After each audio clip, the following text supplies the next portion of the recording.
Abo ka bina tiko yani wike muni na wakanda na sasya matiko mai nanga singali bungo e nanga una ibiti sabi abi alut sara toka na kabingu mandangango San Francisco ni sabo toka e rua sanga bulu bagdanda na miniti me lima na kaloko daranga irongo tuku na lima kana sema ni mai viti na radio bulan dua bata San Francisco me kauti kenda bata mai na tini karua na kaloko na ngauna mai viti anda nanga irongo da kin na tuku na nonda banua na tuku ni raki tuku mai banua tani ken na tuku ni gito lebu na italano ni gito enda rongo da tikongo na norto ngito na nonda zaurbo sa anda umakaya mai San Diego andara numanga ni rauni bina kada ke norto ngito ni dareda na sota ni burabura enamba kisauti ya sauti ya sama ni basa ngabulu kabitu saranga wana numa ni naraw ni binakadla kina nortong gitu may na kener tua bagaritak sangane ulum balen tanan rakin daw maka na timi binak ratiko kina rabi sola toka kin ngone renggito enan rua wata ke rana sandaw matataka tiko nga may nanonda timi na Flying Fijians de da boy bombaka nandaw e bagatabuli sangane bauta iya oya nakasarawa na madongo go na madawan dana na makikina baleta ni champion ni burubur na gito rakabile habitu na timi ni biti sa rua otira na metalikola na laki sangatale na kene katulu na mo ni madawa sarangango men na sasangata gi kena na katulu ni metalikola reto bulan na kana rubo na itukutuku etori rawa reto bulan na katiko na indo tiko na itukutuku na Jerry Tuai na ngauna ni rongo tuku ke nang gito na tini karua sena lima na kaloko na kabian daindai San Francisco duan na sere mertumbo no mitalenga kino sere maratu ya dola vina na radio bulan dua bata i sarigi dola o tebita tambakau bulan naga weka na ramdat fidarod no sorry ramdat Feeder Road en no sorry erto tebita tambakau bula bena kaweka ke muni na sa samaroti ko mena singale benda indai daw magat ko nan raki bina sartok anda bida na singa sawo tingo na mo ni madawa kina na singa indai na ngauna tikabu kina rakabi tapi talno tiko na rakabi atikabu mai nandi na be buno tale so kilane atikabu talengani na budza rewa na rakabi na unang kay pakaruta kendo na kani tukutuku na doon nga unay muri membaleta na tikinango da sa bibo kang bulat agiti kumandangango erto may Victoria may Australia sabi da may ratu kerkereng ko erto na numamertong bo bayan ratu mandangamay apakukinanobo sulia si bondo re sara tiko may kila eso era sara wale tu ngamay era talita katiko na sara miau bulare oskirni rekor watu kuneti kona nangito katika bu may nandi kay lebu na kena serre may nandi na rara ni gito may nandi rabaro rongo may kinangori na kena alabo nandi ko moni may reda manda ongo ng bulatale non timi na tengwane na timi da bali kay laba kimay na timi ni nawakan timi ni sabeto non to sa da kengo na kain daw maka ongo ng bulatale kay na ratu kowayatan ronrolangi kay na uto solo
JJ's Food Shack.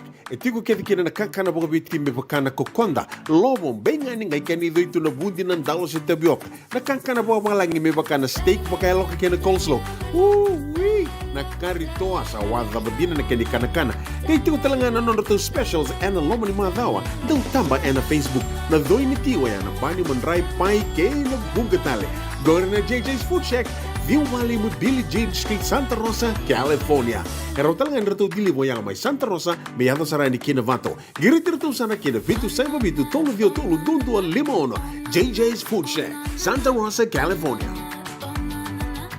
Me volia back in dono life insurance policy? Nakakil na ito tayo, kasi kami ito ni Akostita na 2022. O sangkir ta kasarabiri ni tauna. Kami nga ya, kinamaga siya nga ya, sala ko man na check. Sengat tali ni pera, sengat sarangan ni pera palinlay. In time sarang amay. So, ang kaliwara ka talagang tundawara. Kuwertong ko. O sarang wag din, o kami binaksa. Iyo, o ya sarangana buna, e rau sara, sa tiko na pepa se senga. Bula binaka se tobi mate. Kambani duan nga kana soma mena claim na lom ni rosa nga bulu kavana ua keada na lenga nisa e mbaki roa tina policy. Text mai kina wasa eva walu van dua tolu walu lima e na kena i tuku matai lalai. Oya na wasa eva walu van dua tolu walu lima. Doyan Robina kana maraman na ita. Do samba di ba kusa iwe. Yandra na ita. Kita sili katalaw mande na Orange Lounge. Maleka. Warasan ba di kata-kata pinakasar tu nga toboy simpang bakaw. Gay way dala tu kinambat. Koe serengan kori. Sono ngona santa pinakat serengan na kenta kakana. Di na to zoko. Kaya kita sana berata ini baga singelebu. Kita sana gali baga kabi ngaya ni kena. Na Orange Lounge. Katalaw baga singelebu siya baga kabi. E baraw tayo ito baga manggo sanggay totoka na buno ni kana. May namenda to with the Kena baga singelebu siya baga kabi me bakana baga sekera. Na sui. Ika tayo teke. Roro baga lolo kay na vida tale. Giraraw mo kila na menu ni singoya. Na Orange Lounge. Tolo-tolong 2 Orange Street, Santa Rosa. And dua tala na tamang nibingarabi ni Divine Group of Companies. Dola may na walang kaloka na mataka, kina walang kaloka anambongi moniti kina singatambo na Orange Lounge. Tolo-tolong 2 Orange Street, Santa Rosa. Nanonda bata-bata ki Siti Veni Raturola.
Ya totoka mendarongo sere toka bantangai na singa lebu ni kweni tau mga tunan reki.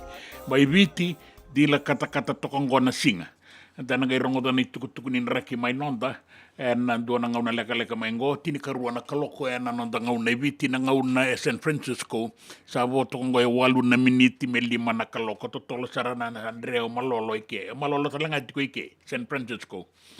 Kanda na numir tu tuke na nailawlawa tu wana nanu tiko mengo na Valelebu Heart Nursing Home Valelebu ngo na tiko na Canave Road mai Valelebu na sino o sere maratu o taraivini o mereani ke ira na leo ni koro mai tabua mai malolo mai na tu mamanuda rongo tiko mai na singa lebu endai mai viti sa kabitokango San Francisco Tomasi tu ibuna bula benaka matanggali dola binar warongo tiko mai tabua singa lebu endai Lariana Grande Fayora ke rian tu mai sala bulana kwa mai Victoria mai Australia sare rekene kapambeka ni nonda tu bagayan ramai nei lawa go bina bole abo kukina nobo mursam bulambeka bata ke sulia si bondo ro rongo ro sara talitunga mai na singa lebu endai na noma na koro tabuki sana rao ni tokia ni keri na koro tabuki na pono na dolase arsa tu ke na kena buni sa mai kia sa bina bole na bina numi mai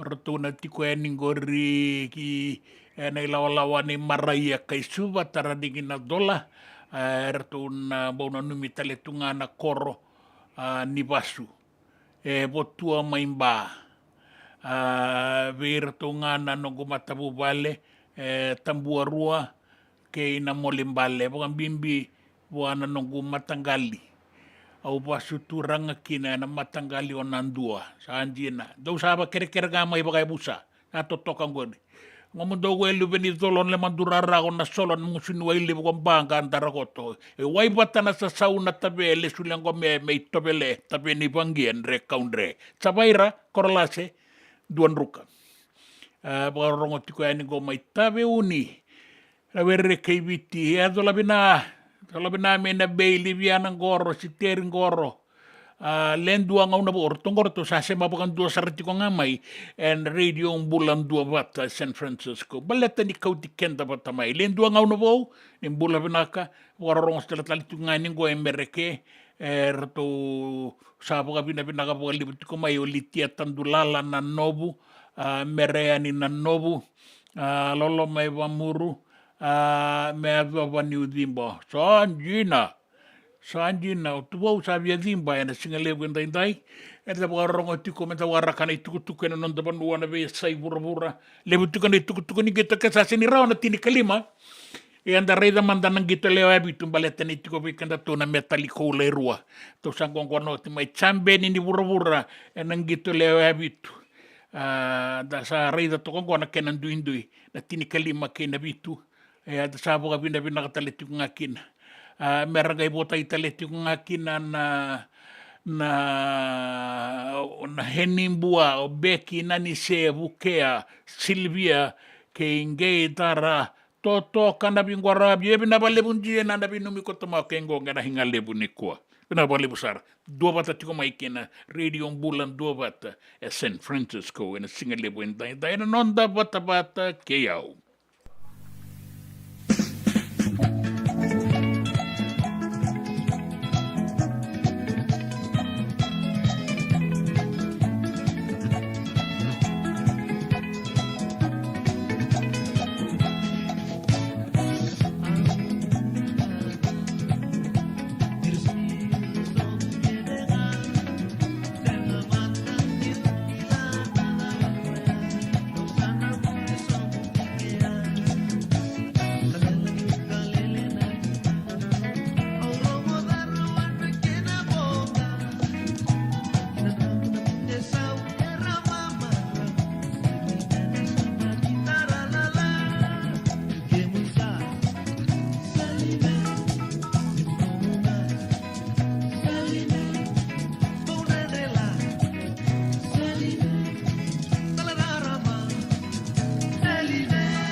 bula vinaka na itukutuku e na nonda vanua e rasa vesu leo vida rambati vesu ngo e na mua ni madhawa e na buku ni wainganga ni vei boga meteni taki ravesu na ngone buli mai korni buli ravesu talengana ngasi mai na non rei teitei so e vesu e na makete so e vesu ngau ni sala so e vesu na stoa erto sa vesu ngo e leo vida e na mua ni madhawa bale tani re kune vei rato na wainganga ni vei boga meteni taki sa sengani ndangalala e na dagadango e suba e nei waselo merto a vesu kine leo vida e na Nina Street pakakina na Scott Street ngo e na makete kara sa kune na ubisa na nrauni kaumandu na marijuana patake na pouta bula ka kilaiti ko ni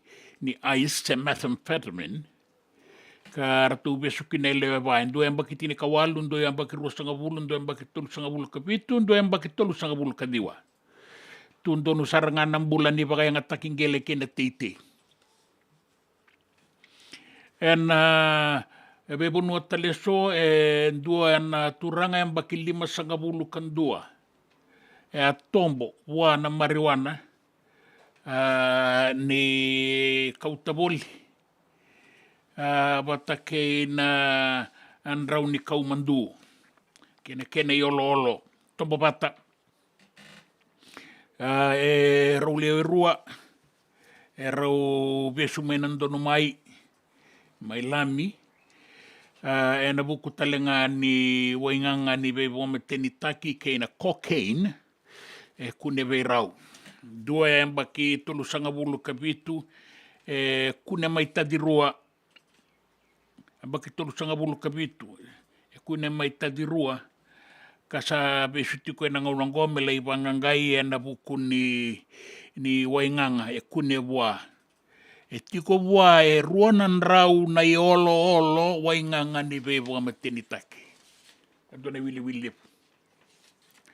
en bebuno taleso e patuanga duana bakitini kabiwa duana turanga bakitini kabiwa e kuna talenga bua na Dyer Street na wainganga ka wakakina mai korwo mai tailebu raule rua rau kunekina na bukuni wainganga tombo bata besu bata en bebunu taleso mai na sa bara e kunekine be reso na bebunu mai mba e lautoka watake nandi na woliku rau kune rau lewe rua na makete mai lambasa abono ani buli taki rosa buli takatalitunga kina na wainganga ke na marijuana e bunga ersa besu tikongo ersa banga gai tiko merana gai laki lewai na bagai ngataki ke na buli taki na be kauya kini wainganga e bagarita kamai na iliu ni matai walu o Major General Rochone kaloni wai ni na sanga ni tumbudake na ken reisau na nonda linga ni wau sotia ta sarungo da ni sana to soda ke na ken reisau na leo ni parliament ni baleten rasa bagan doni ang awira rasa bagan doni me tumbu raman da na ken reisau na gai tumbu na ken abo ke bakai tumbu bagarita kana iliu ni matai walu ni evala na itukutuku e kainaki ni sala ki tumbu na ken reisau na leo ni matai walu ni nonda banua e senga nindina ya na i bota wasei mai en ituatua bagai labo ni ambakingo na bo ni ambakingo kina ambakikatuma e nduana rau ono sanga bulu kaldiwa poindi ono na milioni na ilabo ya e senga nimbale tanga na matai walu ya na ilabo ka soli mai na buku ni vei tango maki na vei bono eso rapingaravi tiko kina na nonda bura sa mai umani watatiko ke na ilabo ka wasei membale tira na leo ni matai walu ke na daga ni vei tango maki na nonda banua ka ni sanga nindua na tumbu rarawata na matai walu se melaki tumbu kina na ken reisau ya na daga ngani vei ngaravi na vei banua kana tokalo eloma ka vei ngaravi kina keina kena i soli. Da be sai vura-vura. Ta sarongo tana mua ni mada o ni sa ke busombu. Me na tutu ni nona tu me laki tu e na vindingi na presidente mai Amerika. O Joe Biden. Bale ta sa tau himate sa angase sa balomolomo, sa ngongo, sa zabu-zabu-zala, sa lebu na kai baka kata ka sana numi baka buniwai. E na ibaka salanga baka buniwai me sa deng. Ya sanga ni bia deng una turanga go. Ya sa rare baka salata ki me sa deng umantanga. Sa binaka na noana sa sanga ya sa ngauna. Me sa deng ukina ni saba ngauna na kakedanga. O ira na dauwe toko ni. Era sa ango le bua na marama na ibuke-buke ni presidente na ngaunango. Ka baka tura talenga o Joe Biden me sa susumita ki koya. O Kamala Harris. O Kamala sa buandonuya me sa natu me susumita ki Joe Biden. Ka sa wakarita ki tiko may na be toko ni na be liutaki ni songo-songo baka politiki na Democrats. Mera sa toko na namaramango. Ia, na baka tau. Danang kay reda. Sala ko talitung nga may na isoli-soli na ilabo.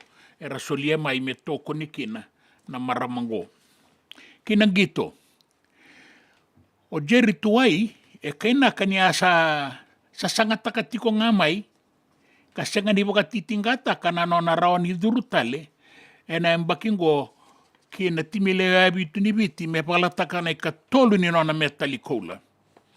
Baka rita ka may ni asakilati ko ni na may duru na timi ni Burabura na Olympics na timi ni biti. Hindi na nisang ni gito baka libusar na sota-sota ni HSB 7s na World Series na bakisauti kina yung bakingo. Esa nga ni tukunikin na ni sa lomalenga. Sini tanggayaki na ko. Warita ka ni dayto na no na bauta na kalo ke na no na daka nga ba kau. Me sa sangata ka kina na no na tikite nila ko'y Paris. Sati ko may kinango. Karto sa baka raw kina na no dadorobo. Warita ka may nito sabi na kan rotu baka raw. Ka sanganin dua na lenga. Sa baka nuinuiti ko ni rato ng gito baka binakasara na madongo. Nanorato sa sangata ni katulu ni metalikola ni timinibiti. Sota-sota na madongo, na matakalaysar ni singalutulebu. Raw sana sota kina, na timinibiti kina timini Uruguay. Natulo na kaloko. Na sibina ono, natulo sa ngabula miniti, na mama ni ono, na matakati ko nga nilutulebu. Ni o tingay tulo na awa na matay ningito. Ada romba na ikaruan ningito. Na sota bata ke Merke, USA, kanagay sota ke Baranise, na mataka ni Singapore rombuka, na bi mamanin dua. Sana gay muriam ay na quarter final, kay na semifinal. Wakarita kimay na itukutukunin rakin daw makakoto na kanituwa kina nonda banua bakakina, na nonda be tuyanu-yanu. Liyo koto nga na tokalaw deba-deba, mundra malua koto na nonda be barabi. Dila kata-kata toko na singa may suba kabang bauti ni bakakina na kenaituba ki na buwa suba kenausori bakakina may raki-raki serua korbo tailebu nausori ka bakakina na bebonua taleso ndau makanan raki bakakina na sana itolu bakaun robe mbuwa madwata na atulau kena atulo may biti ndau makatoka na ituba kinraki. Nabi bata-bata pa kalay ng bongi. Na mundra to nga na to kalaw deba biya bora siwa na wasa-wasa. Ka daw makakoto na ituba kinraki mezawa na singa ni mataka. Paeksya malelay ko nga spora to ko na atmotero tuam. Kemni na kanda may rutuman daw makakoto ng raki. Kaya ni baka tawala na batu ni kambatia may mutusa na tomba may mutusa. Wala ka to nga yung barabi na batungo. Yan nga itawala ni sa lolo may nauwa. Garani ki waitui kay kolo may banua. Gura na itukutuku ni raki na nonta banua. Abakaki na itukutuku na biya say bura-bura. Na nonda bata-bata, kay City Benny Raturla. Noise. Isa-isa ko iyan,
do nunggu life insurance policy?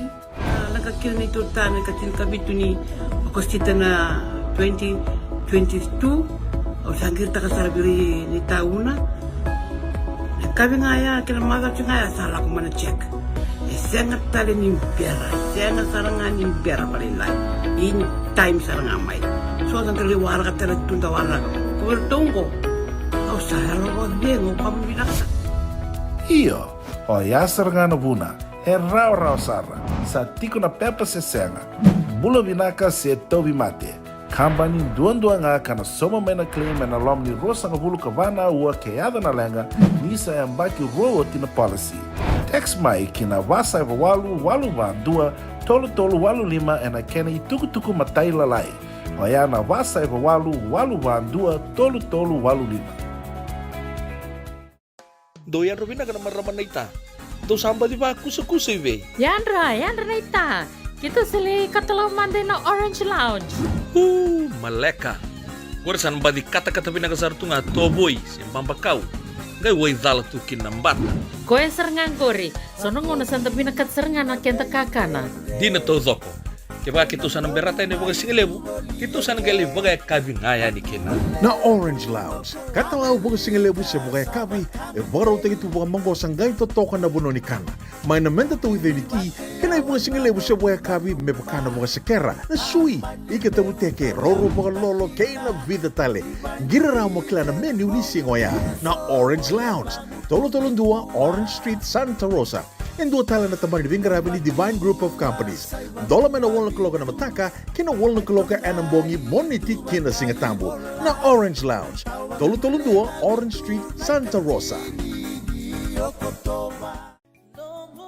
Nungu chisu, nungu banua. Dorongode na vima maniono kina vitu ene kabuni bugululu we kemadawe California. We mamani ruane kabi kina tolu ene singalewu ni lotilebu we kemadawe viti. Ewarotaka na New Methodist Christian Fellowship, USA. Rongode na Radio Bulando Vata San Francisco, me Kauti Kenda Vatamai. Nanonda bata-bata ki City Veni Raturola.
Ongo na rongo may bala ni Songo and a radio bulando vata San Francisco.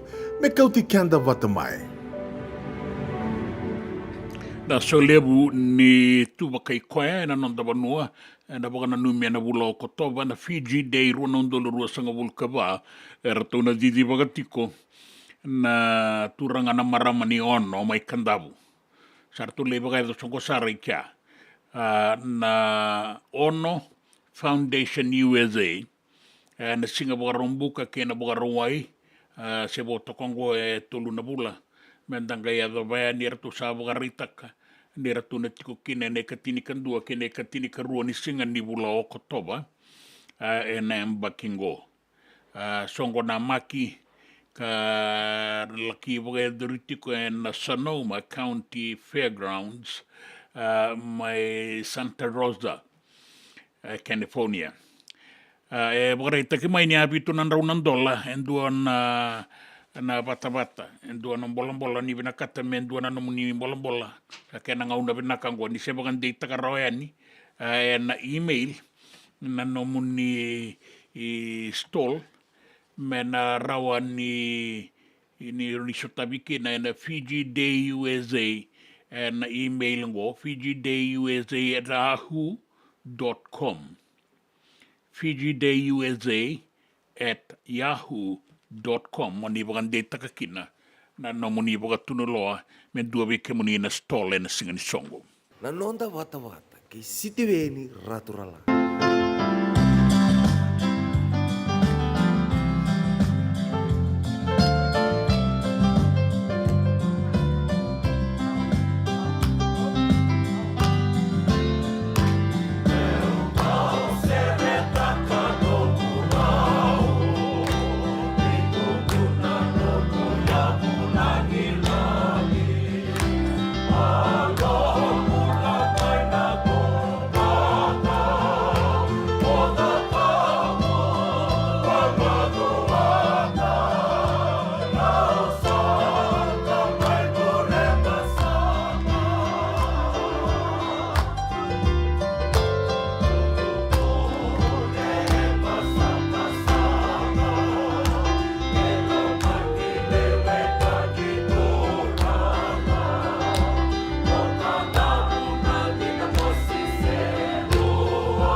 Ai ba madala membaleta na matani tu turanga umbura basanga era tulanga tatiko weekend dan mata ilaola na vea sana.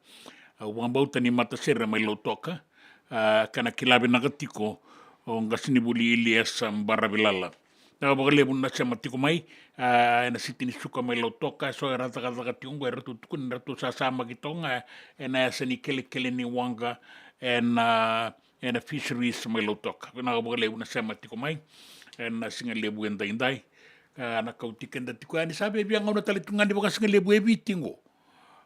Be ke mami na tiko ani go San Francisco sa sibitongo na 5 na 2.5 kapitu na miniti sa kapito ko na panua ara suka mo so na taka sa litik butale nga ni so merlaki an rambongi da sa baka bina kanto magatiko nan raki na kabole buna no mune lebi to ko ni na mado sao ti mai San Diego en ti miniviti anta sa baka doranga na no daitabi ta baka bina kabir na dorobo na itabi era sarwata sa ko na ka era sa baka batukana takana raraning gitu yena madongo matakalalay ni singalo tulebu tolo na kaloko rau sa talindikin na timile abitu ni Uruguay kay na timinibiti ana tolo na kaloko na matakatiko nga ni singalo tulebu ya ni sibi na ono be mama ni ono rau na talindikin na kay na timini mereke be kenda na tikongo mereke and sana toko na nga nanon da timisedap pinakabakalib ayan na mama ni ono na mataka kataraba na mataka ni bukarumbu ka na be mamanindua. Na be mamanindua na mataka ni bukarumbu ka raw nang isota kina na timi ni biti kaya rato na itaw keni rara na timi ni baranise. Na stad wa France na walisarasara rato nang gito kina kainaki. Iraraw ni rabakatawan na ono sa nga bulu ka diwa kina bitu sa nga bulu na undolo na sarsara na dua na nga una. Gayong gitu tal na non timi ni baranise era sana wagarita katiko nga nanon ra beitoko ni nanon timi yo orto baka robina katiko non dadorbo tabaka no yun nakatalitu nga berto nanon rato sa baka robina katiko bula bina kay tuate buluma wata kay tubo saturu sibaniolo lume binabale bumendana raw nabale mendana raw ndaki binakoto na len jubanwa binabale bunin romun ni singa era rongo tiko mai ra sema talitu ngamai na singa lebu endai me baundo toka na ibagalangau na sereni kuwa me dangai rongo dai na boni tuku me kauti kenda kinan dua na kaloko na singa lebu endai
JJ's Food Shack.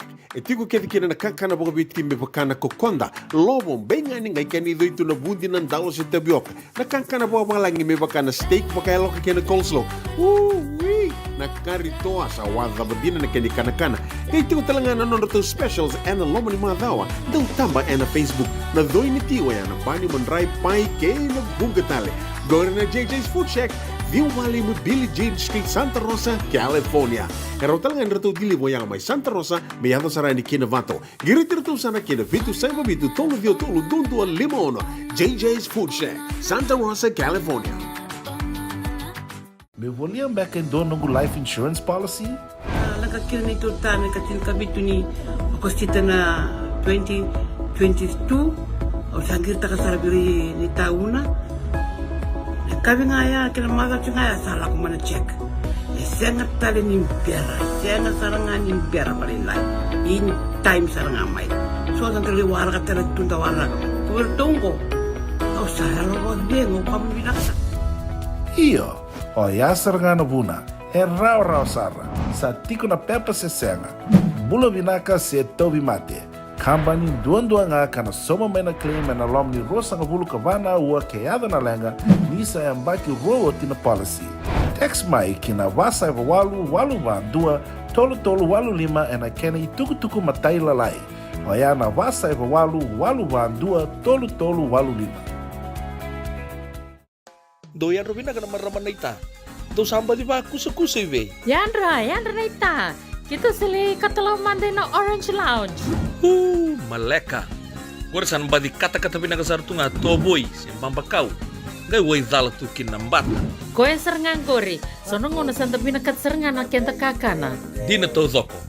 Kaya kita sana berata ini bagai singelebu, kita sana gali bagai kabi ngaya ni kena. Na Orange Lounge, katalaw baga singelebu siya baga kabi, e baraw tayo ito baga manggo sanggay totokan na buno ni kana. May namenda to with niti, kanay baga singelebu siya baga kabi, may baka na baga sekera, na sui, ikatabu teke, roro baga lolo, kay na vida tale. Giraraw mo kila na menu ni singoya, na Orange Lounge, tolo-tolong dua, Orange Street, Santa Rosa. And dua tala na tamang ni Divine Group of Companies. Dola na wala kaloka na mataka, kina wala kaloka anambongi moniti kina singatambo na Orange Lounge. Tolo-tolo dua, Orange Street, Santa Rosa. Nanonda vata-vata, kay City Veni Rotorala.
senga dina ni karaurawa na dhaka kekiva.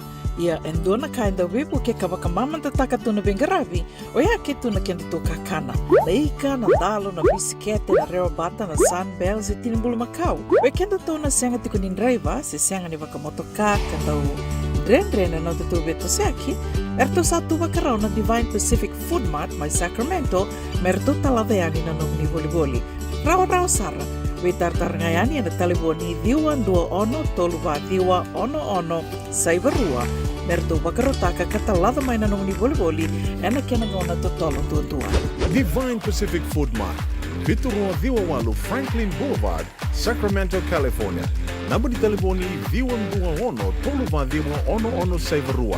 Erto ngarap talangan ikan alai waka soburi ani nanomu yaya. Maina nonderto stoa kina nomu mati ni katumba. Dan rembeka nangola ni kibalilo tena buku ni oso pakadadaka. Sen drakin-drakin beka na tos nimbula. Kua ni lenga sinui gawa-gawa. Nana maki mai kina programu warotaki. Mai vera tau na New Methodist Christian Fellowship USA. Nongu chisu, nongu banua. Rungo vina vima manione na kabini buku lulu bei Kemando e California. Vima mani dua na singilewu ni lotu lewu bei Kemando e viti. And a radio bulando vata San Francisco. Me kauti kanda vata mai. JJ's Food Shack. E tiku kena na kakana boka biti me pakana kokonda. Lobong benga ni ngai kani itu na bundi nan dalos e tabioka. Na kakana boka malangi me pakana steak pakai loka kena coleslaw. Wee! Na karitoa sa wadha badina na kani kana. E tiku talangana nondo specials and the lomo ni madawa. Dau tamba na Facebook. Na doi ni tiwa ya na bani mandrai pai ke na bungatale. Gore na JJ's Food Shack. Viu Valley mo Billy Jean Street, Santa Rosa, California. Karo talagang rato dili mo yang may Santa Rosa, may yato sarani kinavato. Giritirto sana kinavitu sa mabitu tolo vio tolo dundo al limono. JJ's Food Shack, Santa Rosa, California. Nonda bata-bata, kay City Veni Raturla.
E pinaka pun daw makatikonan raki e rawarita ka may suba ni pinakatikonan raki daw makadila kata-kata toka na singa may suba ramaru takatiko e suar makatakakana tikong go may suba point ra makatakakana toka ra wakasaraba toka na matasawa viri toka e ni wayo nukulau ke makuluba pinaka pakasaranganda sa tiko may kinago na kenan raki wata kena kena itukutuku daw bula pinaka mutudala pina tutala bina mendana rau sipaniolo tola bina o tua te buluma are bororongono me moala tola bina o tupo saturu are bororongono muni menda singale buni kuai wa tapalea are wanu ni bina ko muni menda singale buni kua ibu aruna tliabatano mai o Henrietta pinakapakalebu ke mudo na tikonggoria ng gingining gulang-gula sa balte ko to rabi-rabian san gingining gulang-gulan sa bola ka ng dua suba sa bola ka tongkol ng dua ng unan ni bukas ngalebu sa ratumbo barabit kanutu na tapos tiba kay kana pinakatukin ng gulang-gulan do sa kanya nga nabisinga eratung gatu na sa sining gulang-gula wala nga lebu na matagal tiko kina na mitai sa tiko kin gulang-gula tiko talangan ng guling-guli wata kin nalakaran nalakari tu sana lai tiko iki asar tu badi rabi tiko eningo na henin bua Becky nanise bukea Silvia kenge dara bina boleh na sema tiko mena singale buni ko tu ate buluma wala bina may moala singale buni ko tele mutu serre ninda bagarau tale mendarongo itukutuku e nandua na kaloko mai viti boto kongo e tini karua na miniti me ono na kaloko e San Francisco and radio umbulan dua bata e San Francisco e kautikenda bata mai.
Senga saraya domimu Mula Umayamemo Erukumi mula Oritale manda Usa Baru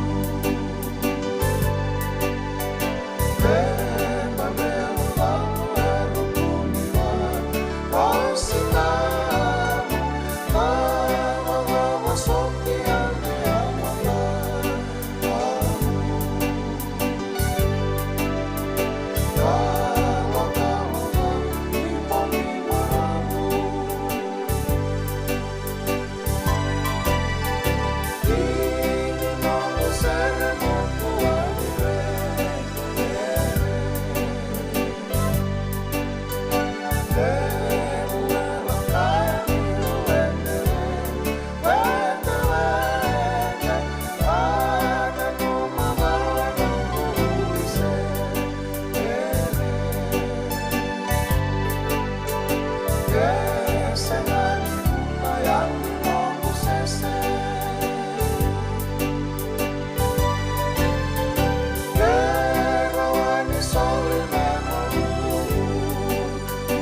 aliku komalake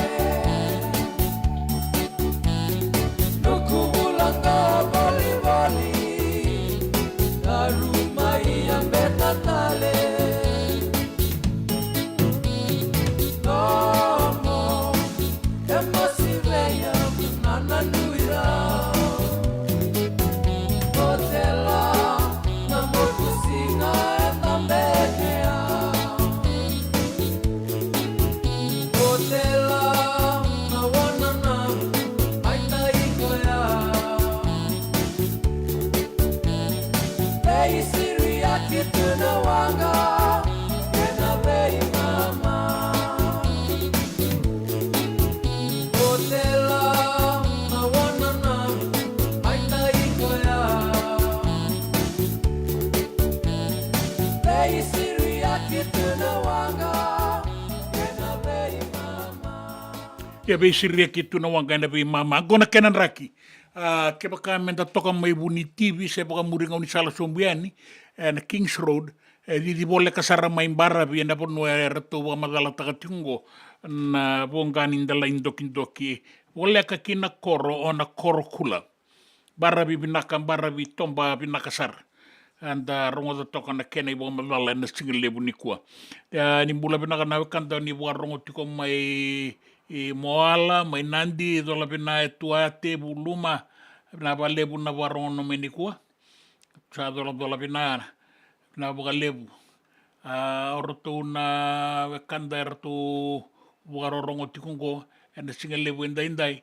Rato sa nanuma me rato sa tosean wala ka kinangingi ng gulang-gula sa abo 5 na miniti mendo na kaloko may suba sa abo talitunga 5 na miniti me ono na kaloko San Francisco ang bulan 2 bata kauti kenda bata mai na singalebu indai we kemni na kanda na 2 bata tiko may na makete suba rato sangay lo sengo endo na ilaw go na singalebu indai na singalebu ni singa to city suba Erto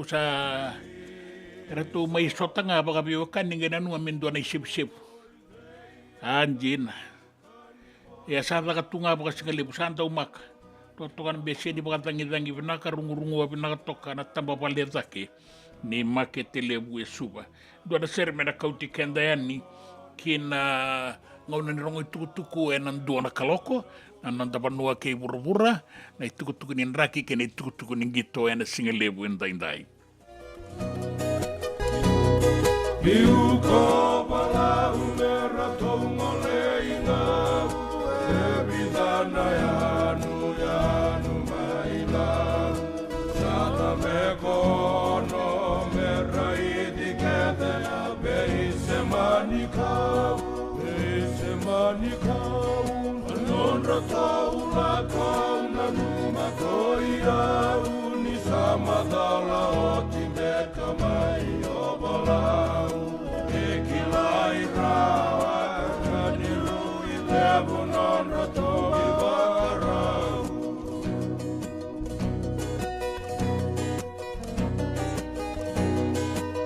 Eba talo lama nante lai pura-pura Maloi lelei Samula adiri lama kusoni uani dilava tua bula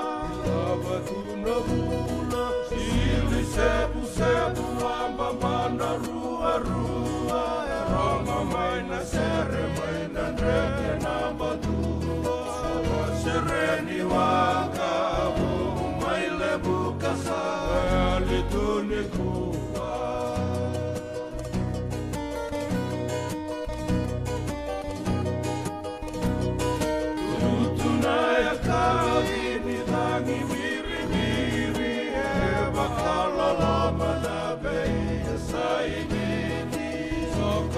Se mori na wanganda mani nei tieke morisi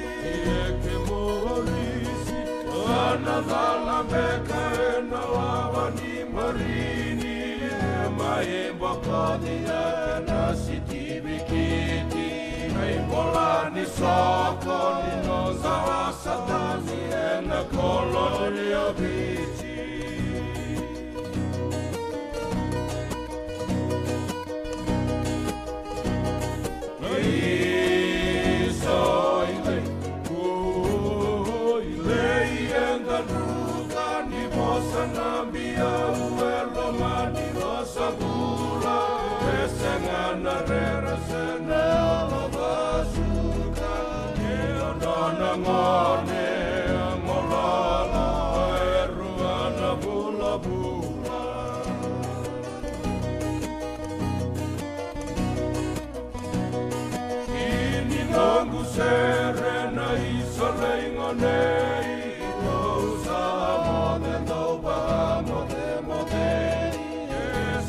na lotu a lotu mai viti me ratombula e vei ratombula e vei ai la la malebu vina malo i le lei o sa mode no ba mode mode enda sota mula tale mai viti e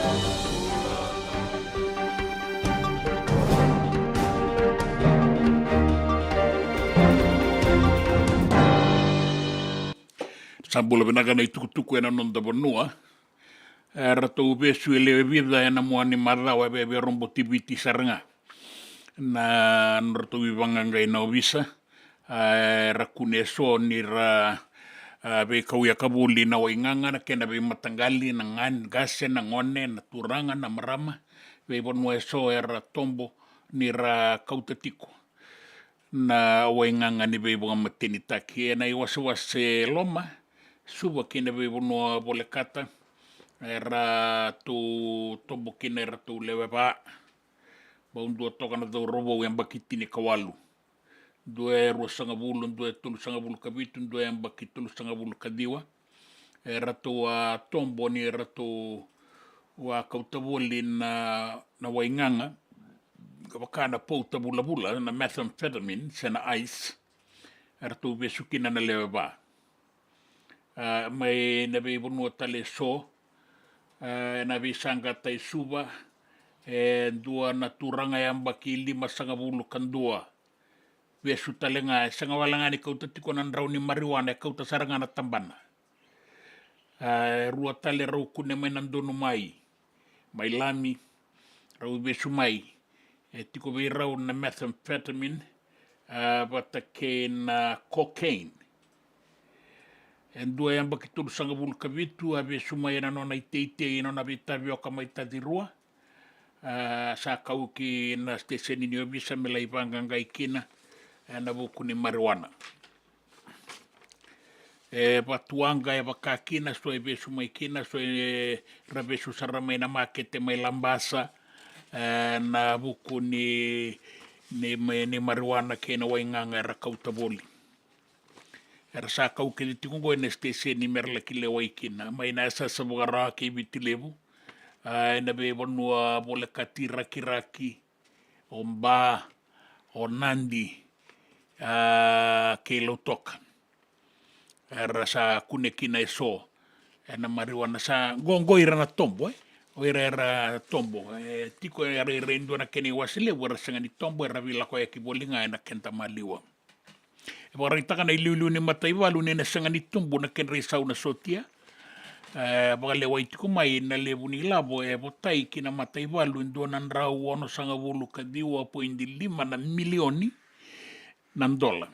Ya kaina kana iliulu ni mataiwalu Major General Rochone kaloni wai ni sanga ni kenre sau na sotia ya sanga talanga ni labo ngai wangole mai.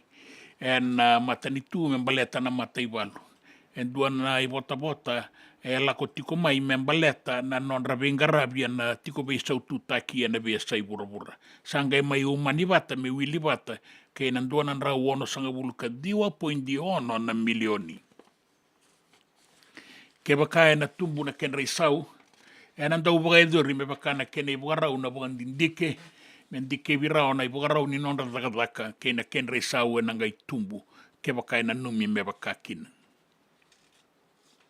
Be sai bura-bura sa bole toka na ibuke-buke ni presidente mai merke o Kamala Harris me sa susumita ki Joe Biden sa mai kere ano na bagadengu Joe Biden sa kumandangan ni vindindingi baleta na nona yang bakinin bula sa 8.2 sa pungka ng bose lilebo bagay duringo may merke arala ko may kinanay liw-liw may nabiyasay bura-bura sa may bagan dinatakan ni sa re-rebi na kami sa bagadengu naturang anggo sa bakay sese bagalib na non na ibagaraw ni Bitalano na bibosaki sa tabutadala na edan reso ka sa malum kasarere kenangaw na mesadeng sa nasusumita ki kwekina na tikete ni binding-dingi na bulan November o Kamala Harris na marama nona I buke tiko e nango. Ia e kaya Donald Trump, ke baka sa nrenre bua me tuene be indingi,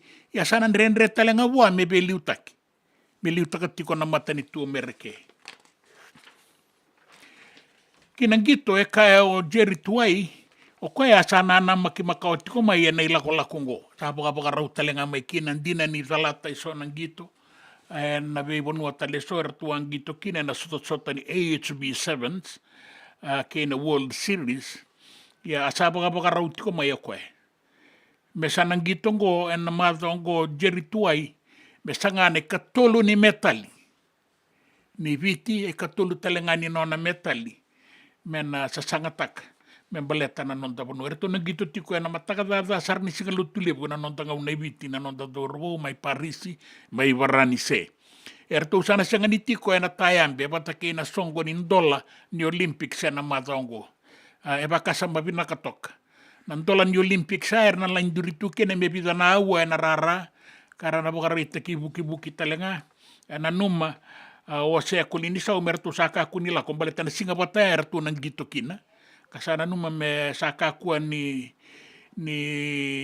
taura na nondan rotini ni viti o Jerry Tuai kanu itaka me liutaka na matatayambe ni timi ni viti ia sana senga baleta ni sana nondono me sana tiko na rara ningito na ngauna mertu boka raukina e nangito na nonda tim io da sarongota da sasaraba nangito na Singapore wai mai San Diego na tinikalima ia na tinikalima na vitu enda maroro e tokongo e rua na metalikola enda kena chambeni na burubura kinan raki bagaita ki mai me adona bongi lebo indai na tau makanan raki ende na tau banga na uda na sona banua na mosi na ita siri serua do kiraki na usori korowo suva na bakakin na ngau na mandangango e bagaita ki mai ni tau makatoka na raki kata dila be nakatoka na singa bakakin na be banua so mai na boliku na sana maduata da kaunrobe bata ke imbua tau makatoka na raki wakakina mene atulau ke lo mai viti o kandabu ke na bia anu lalai pole kata tau makota na raki no ai miuri ngachor tuama takoa aerotekni ausnet ne lelei na wale wana dua wata tiko mai na wakanda gore ne tukutuku na nonda banua vei banua tani na tukutuku ningito ke na raki na nonda wata ki City Veni Raturola. This is how we handle the patient. Era kere bunde, era bunde mai. Nei bakatang samme mela vaki mai. Na tolona somo sabiru mai. Suingi nyele sua malu mai. Chebe. Seka na imbe, ena levu di sevu. Toa mai be mai sevu. Tolora era satu kingeru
Kosamisi.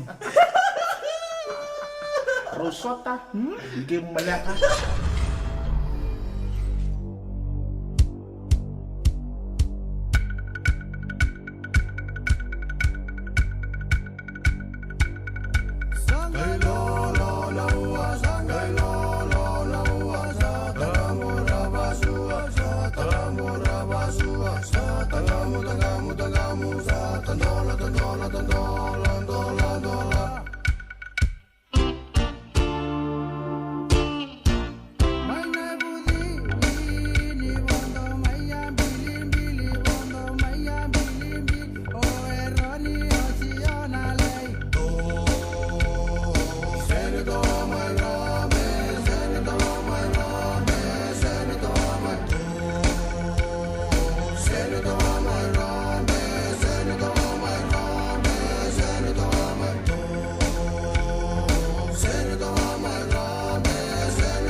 JJ's Food Shack.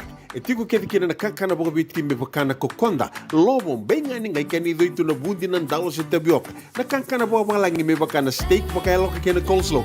Wee! Na kari toa sa wadha badina na kani kana. Kay tiku talangana non to specials and lomo ni madawa. Dau tamba na Facebook. Na doi ni tiwa ya na bani manrai pai kay na bunga tale. Gore na JJ's Food Shack. Viu Valley mo Billy Jean Street, Santa Rosa, California. Pero talagang rito dili mo yang may Santa Rosa, may ato sarani kinavato. Giritirito sana kinavitu sa iba bitu tolo dio tolo dundo al limon. JJ's Food Shack, Santa Rosa, California. Me volia back in doon nungu life insurance policy? Nakakira ni tutana katil kabitu ni okostita na 2022 o sangir takasarabiri ni tauna. Kabi nga ya kila maga nga ya sala ko mana check. Sengat tali ni biara, sengat sarangan ni biara balilai. In time saranga mai. So ang kali wala ka tala tunda wala ka. Kuwertongo. Au sahalo ko dengo pamilaksa. Iyo, o yasar nga na buna, rau sara, sa tiko na pepa se senga, bula vinaka se tobi mate, kambani duan nga kana soma may na claim na lom ni rosa nga bulu kavana ua keada na lenga, nisa ambaki roa tina policy. Text mai kina wasa walu ba dua, tolu walu lima ena kena ituku matai lalai, o ya na wasa walu ba dua, tolu walu lima. E senga dina ni kara rawa na daka waka kekiwa. Ia endona kainda wipu ke kawaka mamanta taka tuna bengaravi, o ia ke tuna kenda to kakana.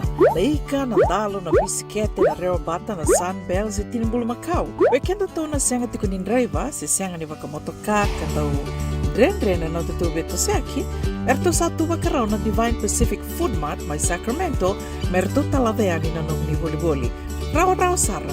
Witartar ngayani na taliboni diwan 21 saibarua merto bakarotaka katalada may nanong ni boli ena kenagona totolo tutua. Divine Pacific Food Mart, Viturua Diwawalu Franklin Boulevard, Sacramento, California. Namba di taliboni diwan 21 saibarua. Erto ngarap talangan kenali waka suburi ani nanomu yaya. May nanondo to stoa kina nomu mati ni katumba. Nanonda bata-bata, kay City Veni Raturla. Mundre mai ranito kalau enak kena serah kedua beseni kau kainan maralu berikirau sirasa mai biu akan dua beyau.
Ongo na rongo may bala ni Songo and a radio bulando vata San Francisco. Mekauti kanda vata mai. Wanda ita kiti nga na Songo ni Fiji Day ruanang doloro sa nga vulkava. Ratuna didi wakati kon turanga na marama ni Ono Kandavu, na Ono Foundation USA, and singa buka rombuka kena buka rawa ine katini kandua kene katini karua ni singa ni bula Oktoba, and a Sonoma County Fairgrounds, Santa Rosa, California. Ya, se boti kona bola-bola ni binakata me nenduana no muni stol, bitu nan raunan dola na kene sau. Ya botong go tulu na bula. Be tartareani na email ngo mo bukan data karoki na berarti kumandangani nila butu kuna rawani. Ni sambo binakata to kami duana no mundo bola-bola na go na email fijidayusa@yahoo.com. fijidayusa@yahoo.com. Moni sa togaro kinaneza muni bukan data ki ni nandua na no muni stol en dua na no muni bola en singa ni songo ertuna vingarabikina na turanga kena marama ni Ono mai Kandavu senga arti ko ngawi ramai Ono Kandavu tungo na Ono Kandavu tu sati ko ike i San Francisco kena non ratu i songo na Ono Foundation USA. Ada singa borombuka kena borowai tini kadua kena katini karua ni Oktoba and aloni tuluna bula mengona numa na bono boga dorikina Sonoma County Fairgrounds, Santa Rosa, California. Nanonda wata ke siti veni rotrola. Ni wasoti au tuo muararama meu sereta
Talo noe na kilati kona tui rara libu. ni tambalagadak ona bosai. Na italanoa ni ona beauty berata mai ona ulumatua ni sa te muri. Gai sulia wa na tumbuna endua na tambani kau. Sanga ni kila koe ni tambani mbua. Sanga i kau me tatauna ki wa ala itea ni ko sa dambe mbula. O ya na tambani mbua. Kanta sa kila lebu tuongo na e tau iawu ke na i tigitigawu ni e adango na da kau ni tambua ke na kau salu na mbua. Ra soli mai wa na daura bongo ni Sun Beauty barata. Tala noa binaka da serra wai tala noa ni darongo da toka na sona ngauna ni ralangata na kenan dau. Me rabaga marau tai kenda tawana tua kina na nonda ngauna. Binaka walewu na dua batiko me endua nukui tala noa. Ngongai tua ngai rongo danga na noa. Endua na ni darongo da tiko na tukutuku ni wainganga ni bewa matinitaki. Sa lewu darongo da tiko na cocaine, darongo da tiko na marijuana. Marijuana sa waka ngana timbele sa ni vale sa takatu nga goa na sa reitu nga mai sa takatu mai na koro artu sa reitu nga naturanga di ponua sa singa di bosa sa takangani na takakai yo marijuana cocaine methamphetamine se ice sa lebutala na pi matangali sa tunggo na no ngai rongo bakina na bluetooth sanga ni bluetooth ni talebo ningo Bluetooth na evana nindua na idula modula kina ono sanga bulu nan dola na keni sau kwara sa dakaba tikongo mera sabe idula kina ono sanga bulu nan dola ndua na kaira sanga idakaba era to kumuni bate le 5 se le ono era to ngai atini nan dola atini nan dola saranga le boli mai endua na idula era utanga endua na lebu ni wainganga tiko kina. Era ni matini nga kinendua. Saranga ibolia mai, mendua nga na idula kinendua vira. O koe sa adula rawea, sanga ila ki kaumai na nonan rai, domita nga mai na idula e nikina. O tipo kalailai, sa watawanita le nan rani koea e adula. Baleta ni sa tiko kina na wainganga. Koengo ertungele idula talikina na kenaboni 5 se bana durabu. E nanra nei koea e adula taumanda e na wainganga. Koea sa tana tiko na bluetooth ni kua. Ene sa rei sa ulebun pakabera na ono sa kabulu ng dola. Erto sa tininga ng dola. Laiboli mai na idula. Idula nga kinendua. Sa awatin na wani mati tiko kina. Sartunga iduna mai na nonanra ni koe adula taumanda mertunga idula kina na kenabo baleta na wainganga tiko na idula taumanda sa tiko na nonanra erto sanga ibota ona numangan de tukutuku bo ya sa sini tukutuku bo ni ko ni ratombo eso na wainganga veira na ngone lalai na lubenda sabi tatauna kitiko kina ta sayan rapa matua tokanga ia sanga imbasi katalengo endua sa rere bakisar sa dula ngai nanra ni sa duru marotu na wainganga ni bebo kam tenitaki sabi mama na ono era non tanga una San Francisco and single wenda inda yebiti sabi mama nan dua and tanga ida pa ina rua na kaloko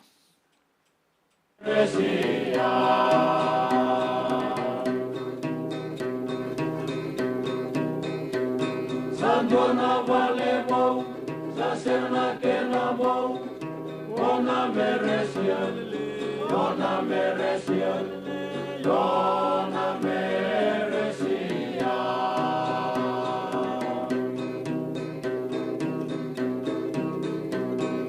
Kama ulundamu, sake muidamu, Dona merecia, Dona merecia, Dona merecia.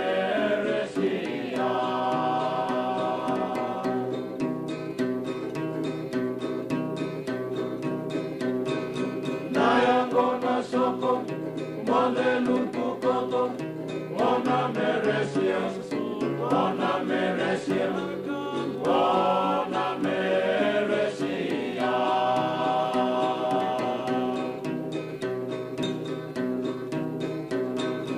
Iwa ilala, mandrai wakabata, ona merecia, ona merecia, ona merecia.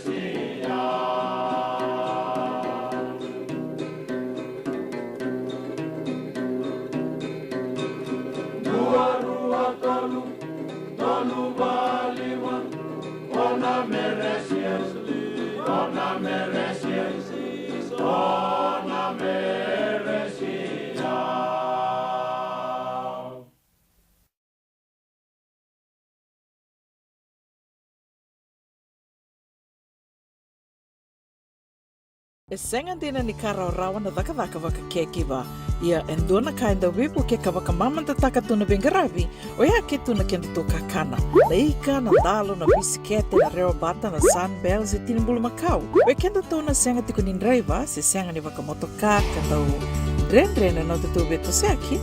Erto satu waka rao na Divine Pacific Food Mart mai Sacramento merto talaveani na nong ni boli. Rawa sara. We tartarngayani na taliboni diwa 21 saivarua merto bakarotaka katalada mai na nong ni boli ena kena ngona totolo tua. Divine Pacific Food Mart, Viturua Diwawalu Franklin Boulevard, Sacramento, California. Namba di telefoni 21 saivarua. Erto ngarabatalanga ni kena lewa sumburi ani nanomu yaya. Mai na nonderto stoa kena nomu mate ni katumba. Nungu chisu nungu banua. Dorongo na vima mani ono kina vitu ene kabuni bugululu we kemada we California. Vima mani rua ene kabi kina tolu ene singalewu ni lotilewu we kemada we viti. E warotaka na New Methodist Christian Fellowship USA. Rongode ene radio mbulando vata San Francisco me kauti kenda vata mai. JJ's Food Shack. E tiku kethi kina na kakana boka biti me pakana kokonda. Lobo benga ni ngai kani doitu na bundi nan dalo se tabioka. Na kakana boka malangi me pakana steak baka eloka kena coleslaw. Wee! Na karitoa sa wadha badina na kani kana. Kaya tiku talanga na nonoto specials ena loma ni mga dawa. Daw tamba ena Facebook. Na doi ni tiwa ya na bani manray pai kena bugatale. Gore na JJ's Food Shack. Viu Valley mo Billy Jean Street, Santa Rosa, California. Karo talaga nito dili mo yang may Santa Rosa, may ato saray ni Kinavato. Girit-rito sana kina Vitu Saiba Vitu Tolo Dio Tolo Dundu al Limono. JJ's Food Shack, Santa Rosa, California. Nanonda wata kay City Veni Raturala. This is a journey into sound.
me volia back and do nungu life insurance policy?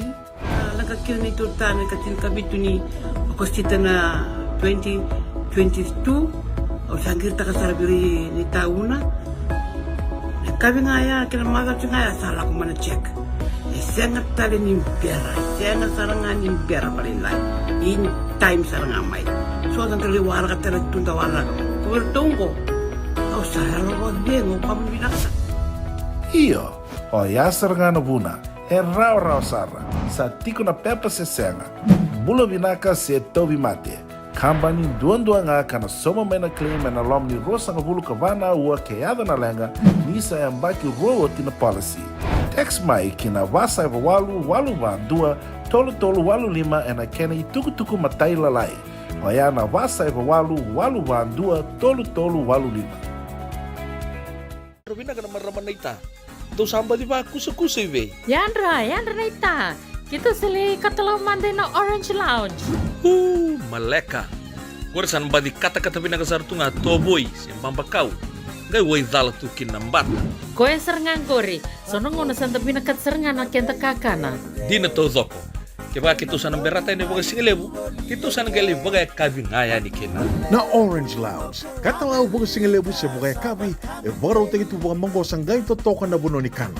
Mai na menda tu identity, kena bagai singelebu se bagai kabi me bakana bagai sekera. Na sui, ika tamu teke roro bagai lolo kena vida tale. Gira ramo klana menu ni singoya. Na Orange Lounge, tolo-tolong dua Orange Street, Santa Rosa.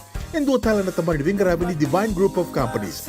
Dola mena wala kaloka na mataka, kina wala kaloka anambongi moniti kina singatambo. Na Orange Lounge, tolo-tolong dua Orange Street, Santa Rosa. Dendram beka nang wala ni kibal ni lote na buko ni oso pakadadaka. Sendra-kendra kita beka na itos-tos nimbula, kuha ni lenga sinui gawa-gawa. Nana maki mai kina programo warotaki. Mai vera tau na New Methodist Christian Fellowship USA. Nongu chisu, nongu banoa.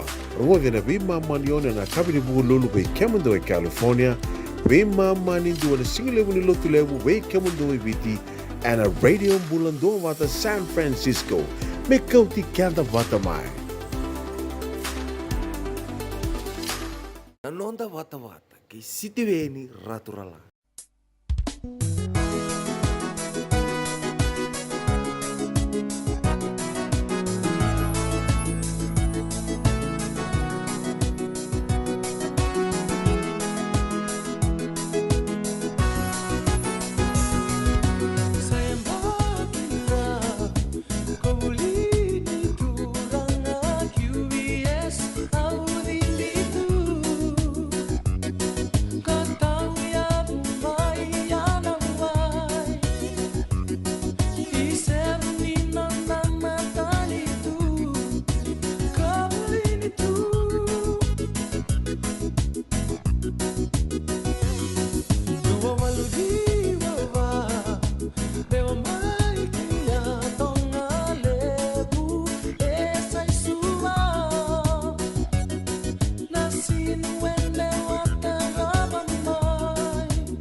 Chisu na nalina, no na nga.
E warai taka mai nei liuliu ni matai walu, Major General Rochone Kaloniwai. Ni na senga ni tosodake na ken rei sau na lewe ni matai walu ni non tavanua. E a wakalewa e na madho sauati na tumbudake ni non rei vota na matai walu e kai o Rochone. Ni vota e suli maingo en donan rau ono sanga vulu kadhiu apo indiono na milioni ng dola. E wili tiko kina na ilavo me bukea na vengaravi ni tiko be saututaki e na be sai burabura kara vengaravi tiko kina na nonda leo ni matai walu. Sanga ni solia mai na matani tu me baleta na tumbu ni ken rei sau. Kaya o Kaloniwai ni sa bagandei takatiko. Ni ke bakaya na manitumbu na ken rei sau ia na muri na ken ai wakarau en dandau kila ni ndau ngaravi taumanda. Ni mbera ninga i waka samataki na tumbu ni sau ea na kaya wakatokai na job evaluation. Na tiki nango ea sanganirtaka beira na lewe ni palimenti. Rele ni palimenti era sa wakandonu yanga sa wakandonu isara. Sa tumbu rao na ken rei sau rasanga isa sangaya ni na ken abo. E kaya na ilulu ni matai walu ni na senga ni wenganiti na wakasama ni tumbu ni sau e na ngaunango e na matai walu mbaleta ni levu tiko na onga ka levu tale na itabi ndondonu mengarabi mena bango leikina na ilabo. Era sana taura e so na tumbu e so na wakawaka matani tu ke ira e so era saumi wakamadlawa sana bau tumbu wakalela ina ken rei sau. Tika busara tiko mai na vitu na pasente, kina 2.5%. O ya e na i bota wakailabo ni 2.5 kaba, kwa sa wanda tiko e ningo, wata ke na mbaki wau 2.5 kalima. Iyo so sana tumbu na ken rei sau, ia senga ni o ken dakede. E na via sai burabura, sa wakandonu ia o Kamala Harris na marama i buke ni presidenti mai Merke. Me sa na vei susumita ki vei Joe Biden na presidenti sa mai kerea na singatambu me sa kakunitu e na vindingi. Kartu ato ko ni koe tiko mai na nona vuvale vata ke koe talengaya vina kata me tutale. Ia sa rei taure so na i wakasala wakabuniwai. Me sa kakua mbalete ni sa ngase sa sese wakalevu na nona i wakarau ni vei talanoa ni vei wasaki. Anga i kuria ni sa mai tau wikoeta le na COVID-19 sa mani nanua me sa wakadingo mantanga. Ia era vei toko ni tiko mai vei Kamala Harris e sotale na vei liutaki e na isongo ni Democrats mai mereke me baleta na vei indingi e na bulo November. Ia e kaya o Donald Trump na mata mai na Republican, ke waka sa sanga ni rao vei Joe Biden me liutaka na mata ni tu, ia sana sanga talanga ni rao ni tu e na vei indingi. Ke waka sa sanga ni tu rao e na vei indingi, ia sana sanga ni rao talanga ni vei liutaki e na mata ni tu. E kaya o Jerry Tuai ni noana sasanga me duru e na timi leo e vitu ni viti, ko ana tika wungito na singa no tule buena madango acha sasanga taka makawa tiko mai dena ni sona ngauna singa ni dingi taki na sona sota ni AHB Sevens ke na World Series e waraita ko ani acha sasanga taka tiko mai wa kau e ango taka wa kau tiko me sanga me turutale ia sama ni duru sana gito na singa no tule bungo Jerry tuai sana sangakina nei katolu ni nona metali koula nei katolu talenga ni metali koula nei viti erto nangito ena singa no tule bungo matakala ilai sar na tulu na kaloko matai ni sota bata kei Uruguay nanga i sota bata kei Merike na US Eagles na ono na kaloko be mamani ono na mataka tiko ngaya singa no tule na singa taraba na boga rombuka erto sanga i sota kina erto ni tau keni rara na timi ni barani se. Au barani takatiko ngani na wali sara-sara erto nangito kinango era rawan ni ndambekina ono sangabulu kadiwa kina vitu sangabulu na undulu na leo ni bono mer sarangito. Awada banando monra. Na kai la wata kena beitoko ni ena nonda timi. Ena nonda banua viti nandau makakoto nan raki na kena tuwa kena wua suwa kena usori korowau raki serua na mosi na itasiri ke tailewu na ndau makatoka nan raki na ngono mandangango kena kimainin raki kata-kata saratoka mai suwa ka bahasa itu ka na kena raki na bebonua taleso ka manda mai Australia mai Malevani wata kei Canberra sando tani na batambata baka telengakina mai Queensland dan manunuma di bola katoka mai na be mama ni wurura ni bau kata-kata sa nga yaza wati ngana vitu na degree Celsius na ibogaro ni kata-kata kini mbale sambata sara ya ona bua suba kena usori na itasiri suba ke na be ni puno bola kata na kena be atu yanu kaina kimaini na dau makakoto nan raki sanga ni besau no ai miure ngatro tua mata koa ero tekni au sine le fa yak sama le ko ngat pora to koa de atmotero tuam gorna tu na nonda bonua tani na tu ni raki ke nangito na nonda wata ke siti veni rotrola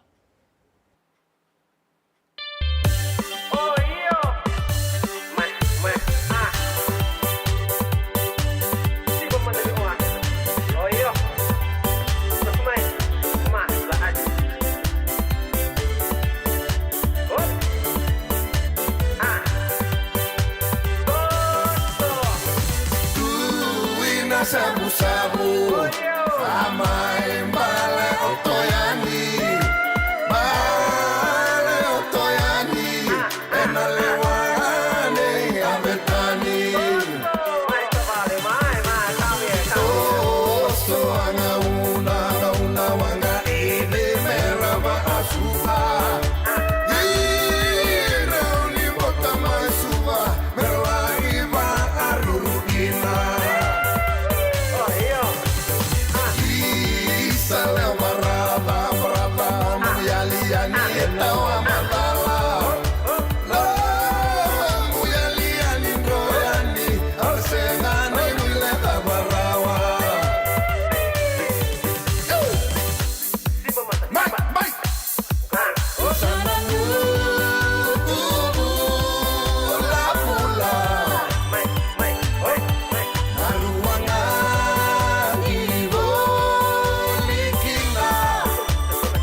kasabo to koe wana miniti, o wana miniti me vitu na kaloko.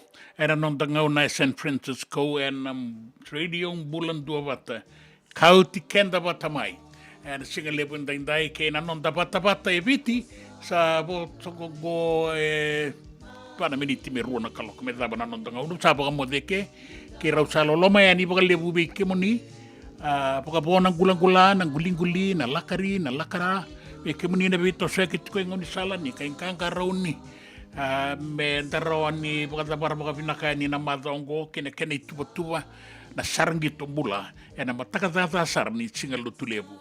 Iongo na non te waseni ngauna, na pata-pata, na non ta pata-pata, ke au en singa lebu en daindai, ke rau sa boka modeani, ke na marama ke rau baka bota tikungo, en rendra boka tiko e niwe ke muni na wakanda, vinaka boka lebu na sema tiko mai, dana kai sota tale ena tini kandua ena ngauna ibiti ena singa lebu ni mataka wana kaloko ena ngauna San Francisco ni Samoa.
Nanda Wata Wata ki City Veni Raturala and a radio Bulan Dua Wata, San Francisco. Me Kochi Kenda Watabai.